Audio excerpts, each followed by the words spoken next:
ಅಲ್ಲಿ ಬೆಂಗಳೂರಿನಲ್ಲಿ. ಹ್ಮ್ ಬೆಂಗಳೂರಿನ ಗಾಂಧಿನಗರ ಶ್ರೀರಾಮ್ಪುರದಲ್ಲಿ ಆ ಶ್ರೀರಾಮ್ಪುರ ದೇವಿ ಮತ್ತು ಇನ್ನೊಂದು ಥಿಯೇಟ್ರು ಅದು ಇದು ಅಲ್ಲಿ ರಸ್ತೆಯಲ್ಲಿ ಹೋಗುವಾಗ ಯಾರಾದರೂ ಕನ್ನಡ ಮಾತಾಡಿದ್ರೆ ಮುಖದ ಮೇಲೆ ಒಂದು ಕುರ್ಪು ಅಂತ ಹಾಕೋರು ಕನ್ನಡ ಮಾತಾಡಿದ್ದಕ್ಕೆ. ಓಹೋ ಇಡೀ ಬೆಂಗಳೂರಿನ ತಮಿಳು ರೌಡಿಗಳ ಅಡ್ಡವೇ ಅದಾಗಿತ್ತು ಶ್ರೀರಾಮ್ಪುರ. ಶ್ರೀರಾಮ್ಪುರ ಅಲ್ಲಿ ಕನ್ನಡ ಮಾತಾಡೋರ ಕನ್ನಡ ಮಾತಾಡಿದ್ರೆ ರೇಜರಲ್ಲಿ ಒಂದು ಕುರುಪು ಹಾಕೋರು. ಯಾರಾದರೂ ಕನ್ನಡದಲ್ಲಿ ಏನಾದರೂ ಸ್ಲೋಗನ್ ಬರ್ಕೊಂಡು ಆಟೋ ತೊಗೊಬಂದರೆ ಆಟೋ ಚಾವಣಿ ಕುಯ್ಯೋರು, ವಾಪಸ್ ಕಳಿಸ್ತಿರ್ಲಿಲ್ಲ ಆಟೋನ. ಅಷ್ಟು ದಾಂಧಲೆ ಮಾಡೋರು, ಅಷ್ಟು ಗಲ್ಭೆ ಮಾಡೋರು ತಮಿಳರು, ಗೊತ್ತಾಯ್ತಾ. ಇದೆಲ್ಲ ನನ್ನ ಮೇಲೆ, ನಾನು ಮೊದಲಿಂದ ರಾಜ್ಕುಮಾರ್ ಸಿನಿಮಾ ಅಂದರೆ ಭಾರಿ ಪಂಚಪ್ರಾಣ ನನಗೆ.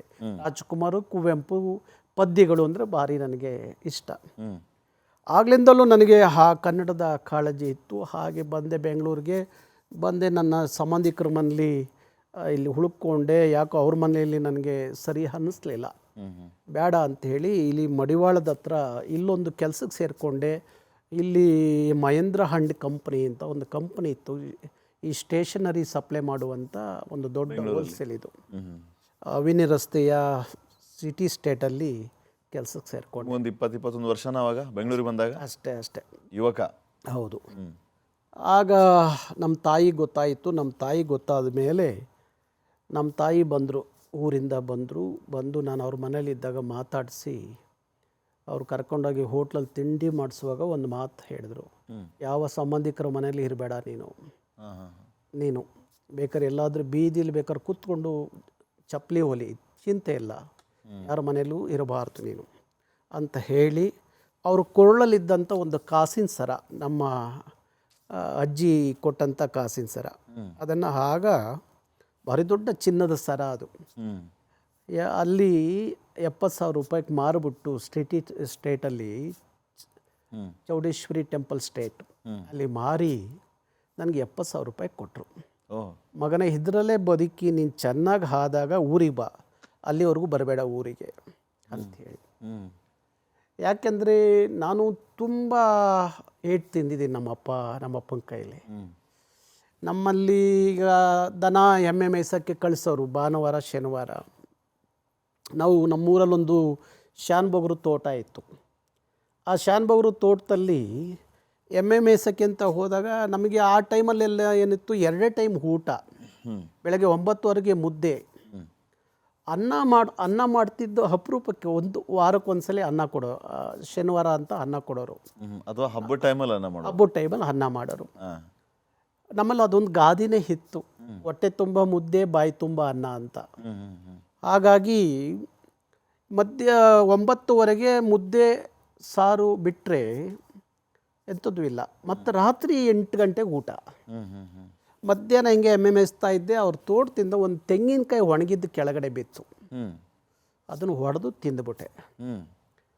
ತಿಂದಾಗ ಯಾರೋ ಹೋಗಿ ನಮ್ಮೂರು ಶಾನ್ಭೋಗ್ರಿಗೆ ಹೇಳಿದ್ರು. ನಮ್ಮ ಶಾನ್ಭೋಗ್ರು ಹೋಗಿ ನಮ್ಮ ತಂದೆ ಹತ್ರ ಜಗಳ ಮಾಡಿದ್ರು. ನಮ್ಮ ಅಪ್ಪಾಜಿ ಹೊಡೆದ್ರು ಅಂದರೆ ಅವತ್ತು ಎಂಥದೇ ಇರಲಿ, ನಿಮ್ಮ ಕಣ್ಣು ಮುಂದೆ ಎಂಥದೇ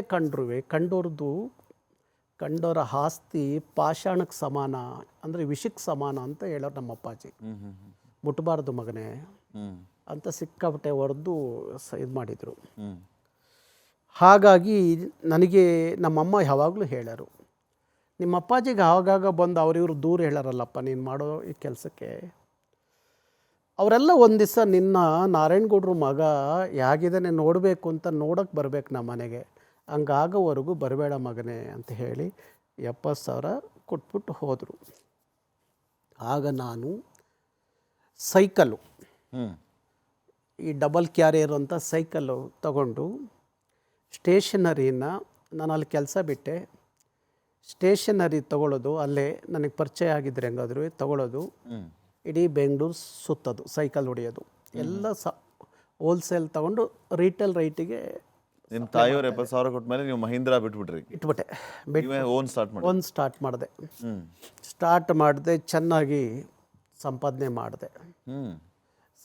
ಮಾಡಿದೆ. ಅದಾದಮೇಲೆ ನನಗೆ ನಮ್ಮ ಆದಿಚುಂಚನಗಿರಿ ಶ್ರೀಗಳನ್ನ ಒಂದ್ಸಲ ಭೇಟಿ ಮಾಡಬೇಕು, ಬಾಲಗಂಗಾಧರನಾಥ ಸ್ವಾಮೀಜಿ ಅಂತ ಹೋದಾಗ ಅವರು ಹೇಳಿದ್ರು, ನೀನು ಒಂದು ಆಡಿಯೋ ಕಂಪ್ನಿ ಯಾಕೆ ಮಾಡಬಾರ್ದು ನೀನು ಅಂದರು. ಅವ್ರದ್ದು ಒಂದಷ್ಟು ಹಾಡುಗಳನ್ನು ಬರೆಸಿಟ್ಕೊಂಡಿದ್ರು ಅವರು ದೊಡ್ಡರಂಗೇಗೌಡರ ಜೊತೆಯಲ್ಲಿ. ಆಗ ಅದನ್ನು ಮಾಡ್ಬೋದಲ್ಲ ಅಂತ ಅಂದರು. ಆಯಿತು ನೋಡೋಣ ಸ್ವಾಮೀಜಿ ಅಂತ ಹೇಳಿದೆ. ಒಂದು ದಿವಸ ರಾಜ್ಕುಮಾರ್ ಅವ್ರಿಗೆ ದಾದಾಪಾಲ್ಕಿ ಪ್ರಶಸ್ತಿ ಬಂದಿತ್ತು. ಕುಣಗಲಲ್ಲಿ ಒಂದು ದೊಡ್ಡ ಕಾರ್ಯಕ್ರಮ. ಅಲ್ಲಿ ಒಬ್ಬ ತೀರ್ಥಹಳ್ಳಿಯವರು ಕಾಹಿ ರಾಧಾಕೃಷ್ಣ ಅಂತ ಹೇಳಿ ಒಬ್ಬರು ಗಮಕಿ, ಈ ಕುವೆಂಪು ರಾಮಾಯಣ ದರ್ಶನನ ಭಾರಿ ನಿರ್ಗಳವಾಗಿ ನಿರಾಳವಾಗಿ ಹೇಳೋರು. ನನಗೆ ಅವ್ರ ಪರಿಚಯ ಆಗಿತ್ತು. ರಾಜ್ಕುಮಾರ್ ಅವರ ಅವತ್ತು ಕಾರ್ಯಕ್ರಮದಲ್ಲಿ ಯಾರು ಪ್ರಾರ್ಥನೆ ಹಾಡಕ್ಕೆ ಬಂದಿದ್ದು, ಆಡಬೇಕಾದವರು ಬಂದಿರಲಿಲ್ಲ. ಯಾರು ಹಾಡ್ತಾರೆ ಅಂದಾಗ ನಾನು ಹೇಳಿದೆ, ಇಂಥವ್ರು ಇವ್ರು ತುಂಬ ಚೆನ್ನಾಗಿ ಹಾಡ್ತಾರೆ, ಹಾಡಿಸಿ ಅಂತ. ಗಮಕಿ ಹಾಡಿದ್ರು. ಅವರು ರಾಮಾಯಣ ದರ್ಶನನ ಶ್ಲೋಕವನ್ನು ಹಾಡಿದ್ರು. ಆಡಿದಾಗ ರಾಜ್ಕುಮಾರ್ ಅವರಿಗೆ ತಲೆಗೆ ತುಂಬ ಹೋಯಿತು. ನಾನು ಅಪ್ಪಟ ರಾಜ್ಕುಮಾರ್ ಅವರ ಅಭಿಮಾನಿ. ಅವರು ಹುಟ್ಟಿದ ಹಬ್ಬ ಅಂದರೆ ಎಲ್ಲರಿಗಿಂತ ಮುಂಚೆ ಅವ್ರನ್ನ ಭೇಟಿ ಮಾಡಬೇಕು ಅನ್ನೋದು. ಅವ್ರ ಸಿನಿಮಾ ಬಂದರೆ ಎಷ್ಟೇ ಇದಾಗಲಿ ಮಾರ್ನಿಂಗ್ ಶೋ ಸಿನಿಮಾ ಮೊದಲನೇ ಸಿನಿಮಾ ನೋಡಬೇಕು ಅನ್ನೋ ಹುಚ್ಚು. ಫಸ್ಟ್ ಶೋ ನೋಡಬೇಕು. ಹಾಗಾಗಿ ನಾನೇನು ಮಾಡಿದೆ, ಆ ಕಾರ್ಯಕ್ರಮಕ್ಕೆ ಹೋದಾಗ ಅವ್ರು ಹಾಡ್ತಾರೆ. ಆದಮೇಲೆ ಅಲ್ಲಿಂದ ಒಂದು ತೋಟದ ಮನೆ ಊಟಕ್ಕೆ ರಾಜ್ಕುಮಾರ್ ಅವ್ರಿಗೆ ಇದು ಮಾಡಿರ್ತಾರೆ. ಅವರು ನೀವು ಬನ್ನಿ ಅಂತ ಹೇಳಿ ಕರ್ಕೊಂಬಂದಾಗ ಆ ತೋಟದ ಮೇಲೆ ಊಟ ಮಾಡ್ತಾ ಕೂತಿರುವಾಗ ಮತ್ತೆ ನೀನು ಹಾಡ್ದೆಲ್ಲ ಮತ್ತೆ ಇನ್ನೊಂದ್ಸಲಿ ಹಾಡ್ತೀಯಾ ಅಂತ ಕೇಳ್ತಾರೆ ಅವ್ರನ್ನ, ಗಮಕಿ ಅವ್ರನ್ನ. ಅವ್ರ ಹೆಸರು ಕೃಷ್ಣ, ಕಾಹಿ ರಾಧಾಕೃಷ್ಣ ಅಂತ. ತೀರ್ಥಹಳ್ಳಿ ಅವ್ರು, ಮೂಲತಃ ತೀರ್ಥಹಳ್ಳಿ, ಅಪ್ಪಟ ಕುವೆಂಪು ಅಭಿಮಾನಿ. ಹಾಡ್ತಾರೆ. ಇವ್ರು ಊಟ ಮಾಡ್ತಾ ಮೈ ಮರ್ತು ಕೂತ್ಕೋತಾರೆ, ಊಟ ಮಾಡೋದು ಬಿಟ್ಟು. ಅಷ್ಟು ಚೆನ್ನಾಗಿ ಹಾಡ್ತಾರೆ. ಆಗ ಅವರು ಅಂತಾರೆ, ರಾಜ್ಕುಮಾರ್ ಅವರು, ಇದನ್ನು ನೀನು ರೆಕಾರ್ಡ್ ಮಾಡಿಸು ಅಂತಾರೆ. ಇಲ್ಲಿ ಒಂದು ಕಡೆ ಬಾಲಗಂಗಾಧರ ಸ್ವಾಮೀಜಿ ಇರ್ತಾರೆ. ಆಗ ನಾನೇನು ಮಾಡ್ತೀನಿ, ಈ ಬಿಸ್ನೆಸ್ ಮಧ್ಯದಲ್ಲಿ ಒಂದು ಗಾರ್ಮೆಂಟ್ಸ್ ಉದ್ಯಮ ಪ್ರಾರಂಭ ಮಾಡ್ತೀನಿ. ಆಮೇಲೆ ಒಂದು ಆಡಿಯೋ ಕ್ಯಾಸೆಟ್ ಕಂಪ್ನಿ ಮಾಡ್ತೀನಿ, ಶ್ರೀಮಾತ ಆಡಿಯೋ ಅಂತ. ಮತ್ತು ಗಾರ್ಮೆಂಟ್ಸ್ ಉದ್ಯಮ, ಪುಷ್ಪ ಗಾರ್ಮೆಂಟ್ಸ್ ಉದ್ಯಮ ಅಂತ ನನ್ನ ತಂಗಿ ಹೆಸರು, ಪುಷ್ಪ ಗಾರ್ಮೆಂಟ್ಸ್ ಅಂತ. ಈ 3 ಉದ್ಯಮ ಸ್ಟಾರ್ಟ್ ಆಗುತ್ತೆ. ನನಗೆ ಒಳ್ಳೆ ಬಿಸ್ನೆಸ್ ಸ್ಟಾರ್ಟ್ ಆಗುತ್ತೆ. ಸ್ಟೇಷನರಿ ಅವಾಗಲೂ ನಿಮ್ಮದು ಅದು ಮಾಡ್ತಾ ಸ್ಟೇಷನರಿ ಸೈಕಲ್ ಉದ್ಯಮ ಹೋಗ್ತಾ ಇದ್ದೆ. ಆಮೇಲೆ ಮಾರುತಿ ವ್ಯಾನ್ ತೊಗೊಂಡು ಆಡಿಯೋ ಸಪ್ಲೈ ಮಾಡ್ತಿದ್ದೆ. ಇಡೀ ಕರ್ನಾಟಕ ಸುತ್ತಾ ಇದ್ದೆ ಆಡಿಯೋ ಕ್ಯಾಸೆಟ್. ಯಾವ ಇಸ್ವಿಯಲ್ಲಿ ಸ್ಟಾರ್ಟ್ ಮಾಡಿದ್ರಿ ಶ್ರೀಮಾತ ಆಡಿಯೋ ಪ್ರಾರಂಭ ಮಾಡಿದಾಗ ಅದು ಅಷ್ಟೇ ಹೆಚ್ಚು ಕಡಿಮೆ ಒಂದು 86, 87, 90 ಹತ್ತತ್ರ ಇಸ್ಪಿಗಳು ಸ್ವಲ್ಪ. ಅದ್ರ ಕೆಲಸ ಏನು ಗೌಡ್ರೆ, ಶ್ರೀಮಾತ ಆಡಿಯೋಸ್ ಕೆಲಸ ಅಲ್ಲಿ ಏನು ಮಾಡ್ತಾರೆ ಅಂದರೆ ನಾವು ಸಾಹಿತ್ಯ ಬರೆಸ್ತಾ ಇದ್ದು, ಇಲ್ಲ ಮೂಲ ಜನಪದ ಕಲಾವಿದರನ್ನ ಕರ್ಕೊಂಬಂದು ಸ್ಟುಡಿಯೋದಲ್ಲಿ ರೆಕಾರ್ಡ್ ಮಾಡಿ ಅದನ್ನ ಆಡಿಯೋ ಕ್ಯಾಸೆಟ್, ಆಗ ಕ್ಯಾಸೆಟ್ ಲೋಕ, ಅದ್ಭುತವಾದ ಕ್ಯಾಸೆಟ್ ಲೋಕ. ಆ ಕ್ಯಾಸೆಟ್ಗಳನ್ನ ಮಾಡಿ ಅದನ್ನ ಎಲ್ಲ ಕ್ಯಾಸೆಟ್ ಅಂಗಡಿಗಳಿಗೆ, ಕರ್ನಾಟಕದ ಕ್ಯಾಸೆಟ್ ಅಂಗಡಿಗಳಿಗೆ ಸಪ್ಲೈ ಮಾಡ್ತಿದ್ರಿ. ಆಗ 13 ರೂಪಾಯಿಯಿಂದ ಸ್ಟಾರ್ಟ್ ಆಯಿತು ಒಂದು ಕ್ಯಾಸೆಟ್ಟು. ಆಮೇಲೆ 20 ರೂಪಾಯಿ, 21 ರೂಪಾಯಿವರೆಗೂ ಮಾರ್ತಾಯಿದ್ದೆ. ಹಾಗೆ ಕ್ಯಾಸೆಟ್ ಮಾಡ್ತಾ ಒಳ್ಳೆ ಸಂಪಾದನೆ ಮಾಡಿದೆ. ಆಗ ನಾನು ಒಂದು ಮಾರುತಿ ಹೊಸ ವ್ಯಾನ್ ತೊಗೊಂಡು 3/4 kg ಗೋಲ್ಡ್ ಹಾಕ್ಕೊಂಡು ಆಗ ಊರಿಗೋದೆ. ಯಾರ್ಯಾರು ನಮ್ಮ ಅಪ್ಪಾಜಿ ಹತ್ರ ನನ್ನ ಮೇಲೆ ಚಾಡಿ ಹೇಳ್ತಿದ್ರಲ್ಲ ಅವರೆಲ್ಲ ಬಂದು ಕೂತಿದ್ರು ಅವತ್ತು ನೋಡಲಿಕ್ಕೆ. ಹಾಗೆ ಅಲ್ಲಿಂದ ಊರು ಸಂಪರ್ಕ ಪ್ರಾರಂಭ ಆಯಿತು. ಅದಾದ ಮೇಲೆ ನಾನು ಇದೆಲ್ಲ ಬಿಸ್ನೆಸ್ ಒಂದು ಕಡೆ ನಡೀತಾ ಇತ್ತು.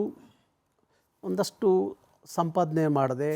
ಊರಲ್ಲಿ ಮೊದಲು ಹೋಗಿ 15 ಎಕರೆ ಜಮೀನು ಮಾಡಿದೆ ಊರಲ್ಲಿ, ತೋಟ. ಯಾಕೆ ನಮಗೆ ತೋಟ ಇರಲಿಲ್ಲ. ಒಂದು ಕಾಯಿ ತಿಂದಿದ್ದಕ್ಕೆ ಅವತ್ತು ಹೊಡೆದಿದ್ರಲ್ಲ, ನಾ ಚಾಲೆಂಜಿಗೆ 15 ಎಕರೆ ತೋಟ ಮಾಡಿದೆ, ತೆಂಗಿನ ತೋಟ ಮಾಡಿದೆ. ಇನ್ಕಮು ಎಲ್ಲ ಬಿಸ್ನೆಸ್, ಒಳ್ಳೆ ಬಿಸ್ನೆಸ್ ನಡೀತು. ಗಾರ್ಮೆಂಟ್ಸ್ ಉದ್ಯಮ, ಆಡಿಯೋ ಉದ್ಯಮ, ಸ್ಟೇಷನರಿ ಸಪ್ಲೈ ಮಾಡ್ತಾ ಇದ್ದೆ. ಆಮೇಲೆ ಹೆಚ್ಚುವರಿ ನಾನು ಬಾಂಬೆಯಿಂದ ಗೋಲ್ಡ್ ತರಿಸಿ ಚಿಕ್ಕಪೇಟೆ ಅವಿನಿ ರೋಡಲ್ಲಿ ಗೋಲ್ಡ್ನ ಹೋಲ್ಸೇಲಾಗಿ ಗೋಲ್ಡ್ ಸಪ್ಲೈ ಕೊಡ್ತಾ ಇದ್ದೆ. ಇದೆಲ್ಲ ಚೆನ್ನಾಗಿ ಹಿಡಿತು, ಬಿಸ್ನೆಸ್ ಕೈ ಹಿಡಿತು. ಹೆಚ್ಚು ಕಡಿಮೆ ಆ ಸಂದರ್ಭಕ್ಕೂ ನಾನು ಚೆನ್ನಾಗಿ ಒಂದು 15-20 ಕೋಟಿವರೆಗೂ ಸಂಪಾದನೆ ಮಾಡಿದೆ. ಆವಾಗಲೇ ಹೋದೆ, ಊರಿಗೆ ಹೋದೆ, ಊರಲ್ಲಿ ಆಸ್ತಿ ಮಾಡಿದೆ. ಎಲ್ಲ ಮಾಡಿದೆ. ಇಲ್ಲೊಂದು ಸೈಟ್ ತೊಗೊಂಡೆ, ಮನೆ ಕಟ್ಕೊಂಡೆ. ಅದೇ ಸಂದರ್ಭಕ್ಕೆ ಮದುವೆ ಆದೆ. ಅಷ್ಟೆಲ್ಲ ಇದ್ದರೂ ಸಹ ನಾನು ಆಗಿದ್ದು ಮದುವೆ ಕುವೆಂಪು ಮಂತ್ರ ಮಾಂಗಲ್ಯ, ಸರಳವಾಗಿ ಆಗಬೇಕು ಅಂತ ಮದುವೆ ಆದೆ. ಆಮೇಲೆ ನನಗೆಲ್ಲ ಈ ಹೋರಾಟದ ಯಾವಾಗ ರಾಜ್ಕುಮಾರ್ ಅಭಿಮಾನಿ ಸಂಘ ಹೆಚ್ಚು ಸಂಪರ್ಕ, ರಾಜ್ಕುಮಾರ್ ಅವರ ಸಂಪರ್ಕ, ಅಭಿಮಾನಿ ಸಂಘದ ಸಂಪರ್ಕ ಆಯಿತು. ಆಗ ನಾನೇನು ಮಾಡಿದೆ, ಒಂದೊಂದೇ ಉದ್ಯಮವನ್ನು ನಮ್ಮ ಬೇರೆಯವರಿಗೆ ವಹಿಸ್ಬಿಟ್ಟು ನಾನು ಇದರಲ್ಲಿ ಜಾಸ್ತಿ ಅಭಿಮಾನಿ ಸಂಘದಲ್ಲಿ ಹೋರಾಟದಲ್ಲಿ ಚಳವಳಿಯಲ್ಲಿ ಪ್ರಾರಂಭ ಮಾಡೋಕ್ಕೆ ಶುರುವಾಯಿತು. ಹೀಗೆ ಮಾಡ್ತಾ ಮಾಡ್ತಾ ಹೋದ. ಆಗಾಗ ರಾಜ್ಕುಮಾರ್ ಕುಟುಂಬದಿಂದ ಒಂದು ಸ್ಟೇಟ್ಮೆಂಟ್ ಬರೋದು. ಏನಾದರೂ ಈ ಹೋರಾಟದಲ್ಲಿ ಒಂದು ಸಣ್ಣ ಘಟನೆ ಆದ್ರೂ ರಾಜ್ಕುಮಾರ್ ಕುಟುಂಬ, ಚಿನ್ನೇಗೌಡರು ಇಲ್ಲ ಪಾರ್ವತಮ್ಮನವರು ಒಂದು ಸ್ಟೇಟ್ಮೆಂಟ್ ಹಾಕ್ಬಿಡೋರು ಪತ್ರಿಕೆಗೆ, ಈ ಅಭಿಮಾನಿ ಸಂಘಕ್ಕೂ ನಮಗೂ ಸಂಬಂಧ ಇಲ್ಲ ಅಂತ. ಅಂದರೆ ಅವು ಗಲಾಟಿನಾರ ಆದರೆ ಆಗುತ್ತೇನೋ ಅಡ್ವಾನ್ಸ್ ಹಿಂದಿನ ದಿವಸನೇ ಹಾಕ್ಬಿಡೋರು. Okay okay. ಆಗ ಆ ಚಳುವಳಿ ಅಲ್ಲೇ ಕುಸ್ತು ಹೋಗೋದು, ಸಂಬಂಧ ಇಲ್ಲ ಅಂತ ಹೇಳಿಬಿಡೋರು. ಹೀಗೆ ಇದ್ದಾಗ ನಾನು ಅಂದ್ಕೊಂಡೆ, ಯಾಕೆ ಒಂದು ಸಂಘಟನೆ, ಕನ್ನಡ ಪರ್ವ ಸಂಘಟನೆ, ಯಾಕೆಂದ್ರೆ ನನಗೆ ಬಾಂಬೆ ಅನುಭವ ಇತ್ತು, ಅಲ್ಲಿಯ ಶಿವಸೇನೆ ಮಾಡ್ತಿದ್ದಂಥ ಇದು, ಯಾಕೆ ಇಲ್ಲಿ ಆ ಥರದೊಂದು ಚಳುವಳಿ ಸಂಘಟನೆಯನ್ನು ಕಟ್ಟಬಾರ್ದು ಅಂತ ಹೇಳಿ ಮಾಡಿ, ಆಗ ಒಂದು 20-30 ಜನ ಹುಡುಗರನ್ನ ಕೂರಿಸ್ಕೊಂಡು, ಸ್ವಲ್ಪ ಇವ್ರನ್ನೆಲ್ಲ ಕೂರಿಸ್ಕೊಂಡು, ಆಗ ಫಸ್ಟು ನಾವು ಕನ್ನಡಿಗರ ರಕ್ಷಣಾ ವೇದಿಕೆ ಅಂತ ಹೇಳಿ ಪ್ರಾರಂಭ ಮಾಡಿದ್ವಿ. ಹೆಸರು ಹೆಂಗೆ ಬಂದಿದ್ದು ಗೌಡ್ರೆ, ಕನ್ನಡಿಗರ ರಕ್ಷಣಾ ವೇದಿಕೆ ಅಂತ ಕಲ್ಪನೆ ಬಂದಿದ್ದು ಹೇಗೆ? ಅವತ್ತಿನ ಸಂದರ್ಭ ಬೆಂಗಳೂರು ಹಂಗಿತ್ತು. ಯಾವಾಗ ಬೆಂಗಳೂರು, ಅದೇ ಹೇಳ್ತೀನಲ್ಲ, ಶ್ರೀರಾಮ್ಪುರ, ಆಕ್ಸ್ಟೌನು, ಕಾಕ್ಸ್ಟೌನು, ಟಾನಿ ರೋಡು, ಓಕ್ಲಿಪುರ, ಆಮೇಲೆ ಅಗ್ರಹಾರ, ಈ ಕಡೆ ಕನ್ನಡದವರು ಓಡಾಡೋಕ್ಕೆ ಕಷ್ಟ. ಆ ಥರ ಇತ್ತು ಪರಿಸ್ಥಿತಿ. ಕನ್ನಡ ಮಾತಾಡಿದ್ರೆ ಕಷ್ಟ, ರಾಜ್ಯೋತ್ಸವ ಮಾಡಿದ್ರೆ ಗಲಾಟೆ ಮಾಡೋರು ಅಂಥ ಸಂದರ್ಭ. ಆಮೇಲೆ ಎಲ್ಲಿ ನೋಡಿದ್ರು ಅವ್ರದ್ದೇ ಇದು. ಒಂದು ತಮಿಳ್ ಸಿನಿಮಾ ಇಲ್ಲಿ 200-300 ಚಿತ್ರಮಂದಿರ ಕರ್ನಾಟಕದಲ್ಲಿ ಆಗ ಓಡೋದು.